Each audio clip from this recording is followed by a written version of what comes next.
നമസ്കാരം.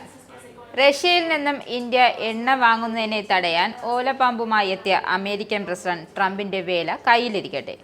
ട്രംപിന്റെ ഒരു വേലയ്ക്ക് മുന്നിലും മുട്ടുമടക്കുന്ന ആളല്ല നരേന്ദ്രമോദി. അതുകൊണ്ട് തന്നെ ട്രംപിന്റെ ഒരു നമ്പരും മോദിക്ക് മുന്നിൽ ഏശില്ല എന്നതാണ് സത്യം.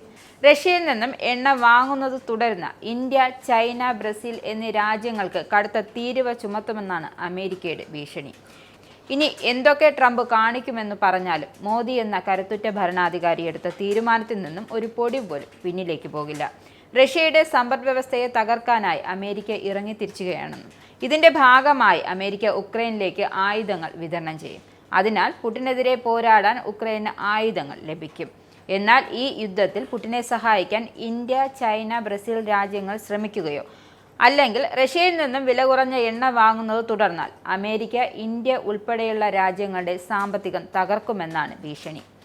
എന്നാൽ അമേരിക്കയുടെ ഒരു ഭീഷണിയും ഇന്ത്യയിൽ ചെലവാകില്ല. ഇന്ത്യ റഷ്യയിൽ നിന്നും എണ്ണ വാങ്ങുന്നത് തുടരുക തന്നെ ചെയ്യും. ചൈന, ഇന്ത്യ, ബ്രസീൽ എന്നീ 3 രാജ്യങ്ങളും വില കുറഞ്ഞ റഷ്യൻ എണ്ണയുടെ 80% വാങ്ങുന്നു. അതാണ് വ്ളാഡിമിർ പുടിന്റെ യുദ്ധയന്ത്രം മുന്നോട്ട് കൊണ്ടുപോകുന്നത്. വ്ളാഡിമിർ പുടിനെ രൂക്ഷമായി വിമർശിച്ചിരിക്കുകയാണ് US സെനറ്റർ ലിൻഡ്സി ഗ്രാം. തൻ്റേതല്ലാത്ത രാജ്യങ്ങളെ ആക്രമിച്ച് മുൻ സോവിയറ്റ് യൂണിയൻ പുനഃസൃഷ്ടിക്കാൻ അദ്ദേഹം ശ്രമിക്കുകയാണെന്നും കുറ്റപ്പെടുത്തി. 90കളുടെ മധ്യത്തിൽ റഷ്യ അവരുടെ പരമാധികാരം ബഹുമാനിക്കുമെന്ന് വാഗ്ദാനം ചെയ്ത ഉക്രൈൻ 1700 ആണവായുധങ്ങൾ ഉപേക്ഷിച്ചു.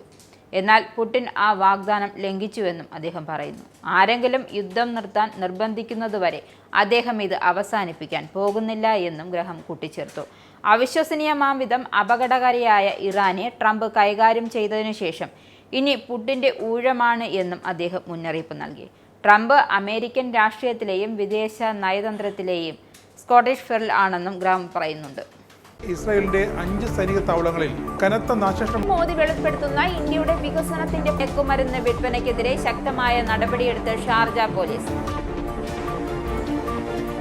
അമേരിക്കയിലെ സാധാരണ മനുഷ്യരോട് കൂടിയാണ് കോൺഗ്രസിനുള്ളിൽ പങ്കുവയ്ക്കാൻ ഓപ്പറേഷൻ സിന്ദൂറിൽ ഉപയോഗിച്ച